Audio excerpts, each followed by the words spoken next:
Hello, everyone. My name is Ekaterina Kardakova. I'm an opera singer, voice and public speaking coach, and this is my podcast, The Sound of Success. Today, I have a super interesting guest, as usual, and my guest is Natalia Vichovsky, Dr. Natalia Vichovsky, who is a business embodiment mentor, three-time author, and a LinkedIn learning instructor with over 210,000 students.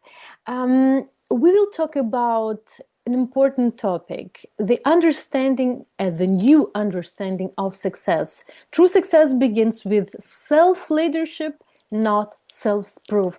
And Dr. Natalia Bichovsky really knows how to do this.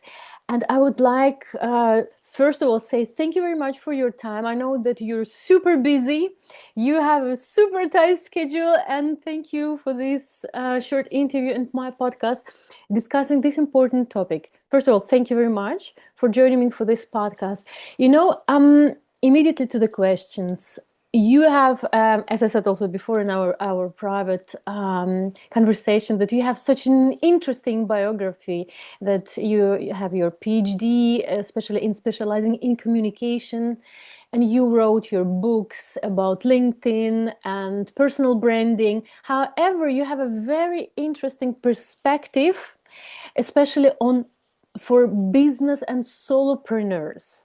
So my first question to you is, why do so many ambitious professionals confuse external validation with real success? And how can they tell the difference?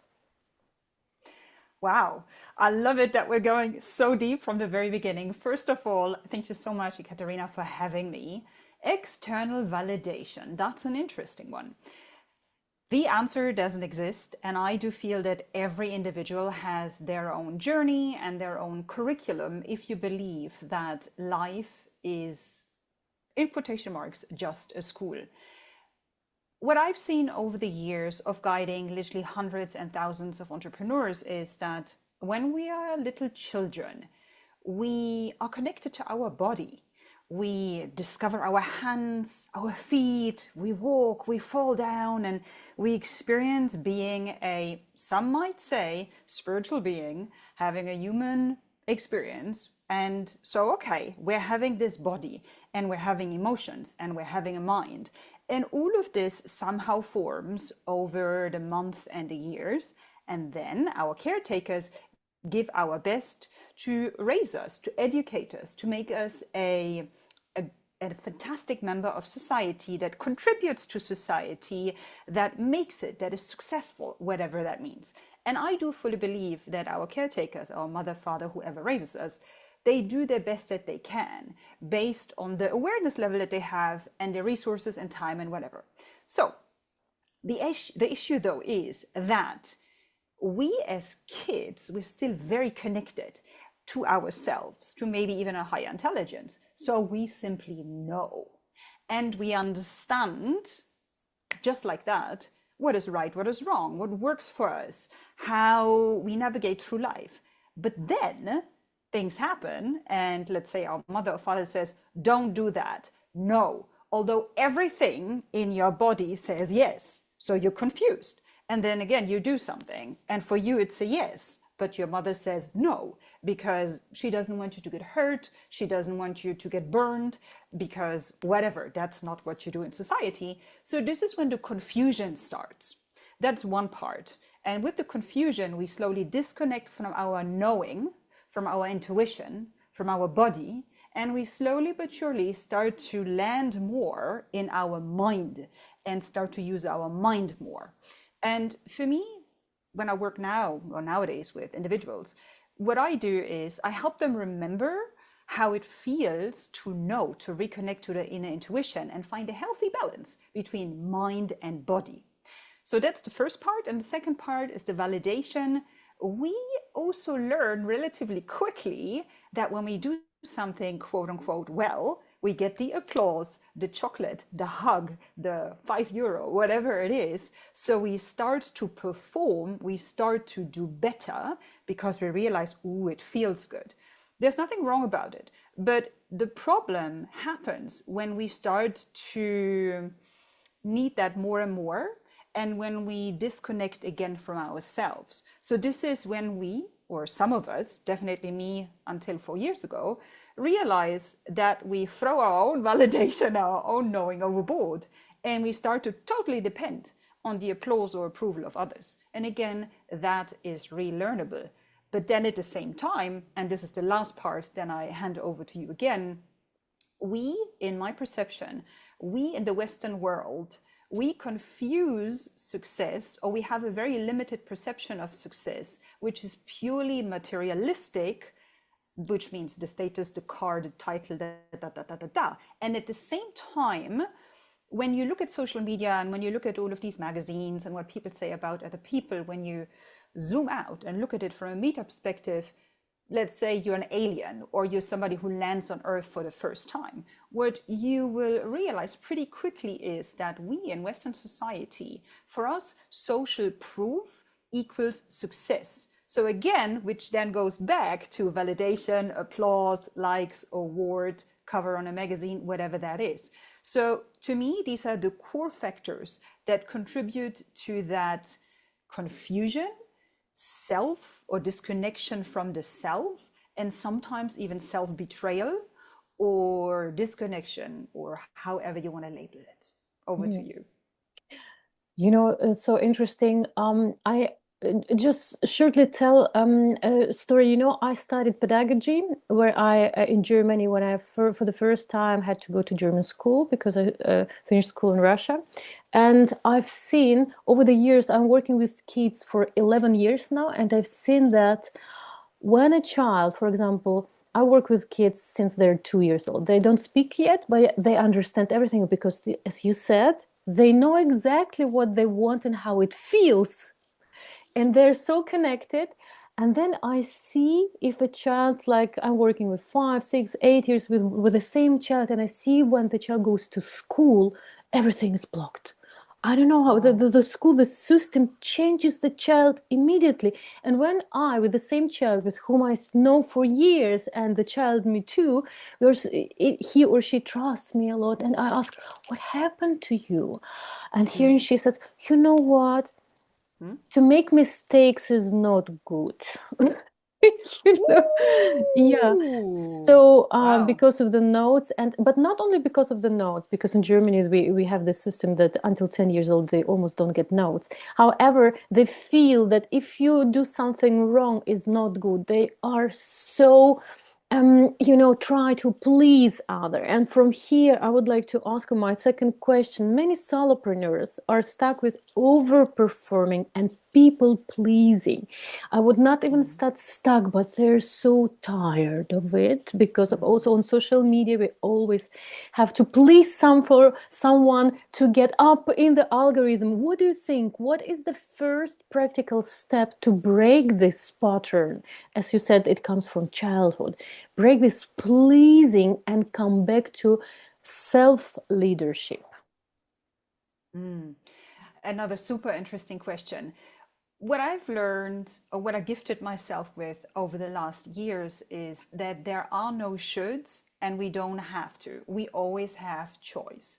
So that's point number one. Point two is you don't need to do things for the algorithm.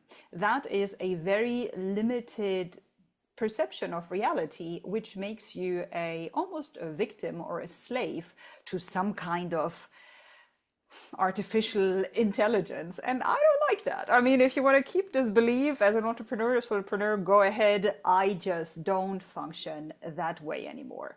So what do we have here? Let's look at the situation. I do believe that people pleasing is to a certain amount, let's maybe not call it people pleasing. Let's call it being in relationship to other humans, helping other humans, being of service to other humans. That is very natural and we love it and it makes us feel good and it's part of our DNA. So when that is in a healthy amount or expression, all good. People pleasing to me starts when we give too much and receive too little, or when we abandon parts of us. And that is not healthy, because sooner or later that will either lead to burnout, frustration, bitterness, however that flavor expresses itself in you. So know that very likely, again, also part of this comes through your conditioning.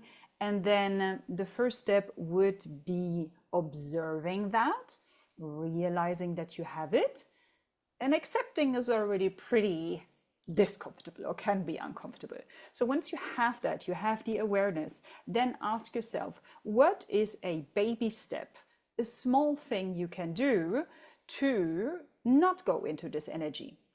And here we really need to look individual by individual. What is this behavior based on? Is it based on a bigger wound related to some pain that the person, inner pain, emotional pain, that the person might not be able to go and breathe through and transform on their own? Then we're allowed to take baby steps. For other people, it is literally just a mindset shift. So this, again, really depends on the curriculum of the individual. And here, for me, it's important that we're honest and that we have a look at it. So what is the belief? What is the data that you saved in your system?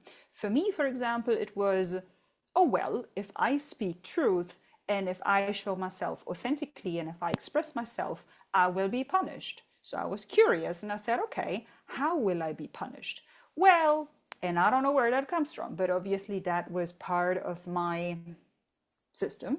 I believed, or a part of me believed, not the whole Natalia, parts, because I do believe that we have different parts and our psyche is a mosaic. We're complex creatures.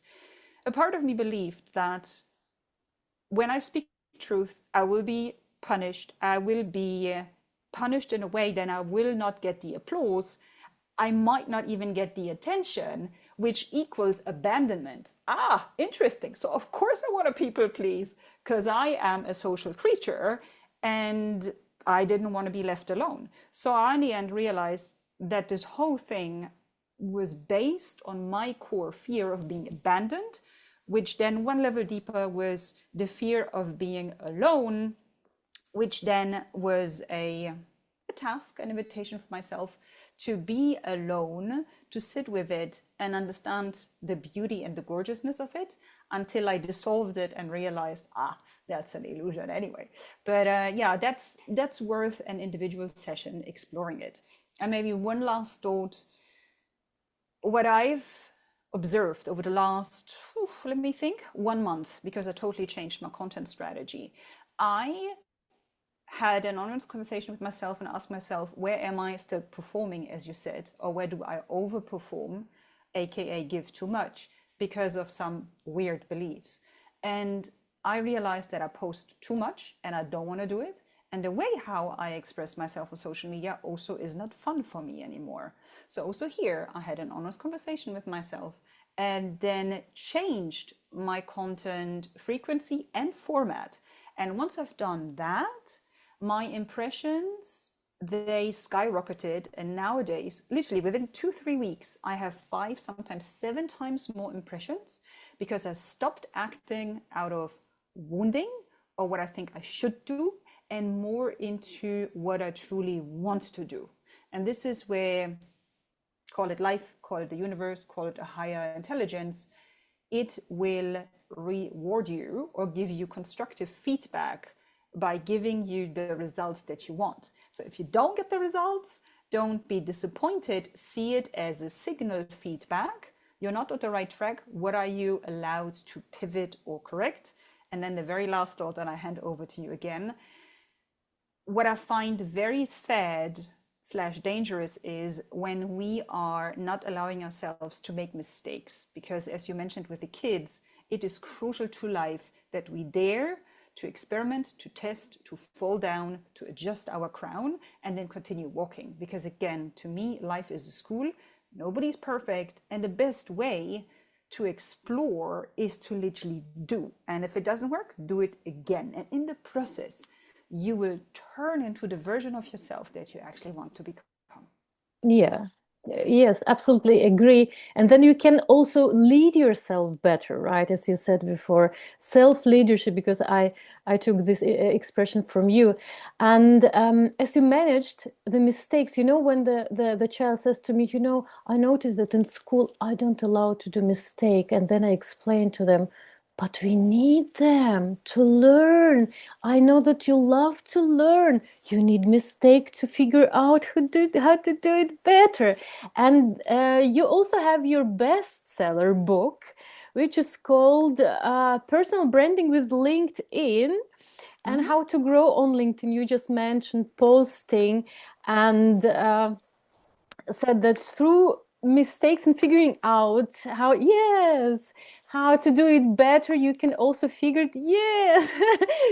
it out how you can communicate better on different platforms. So where we can find your books? You are three-time author.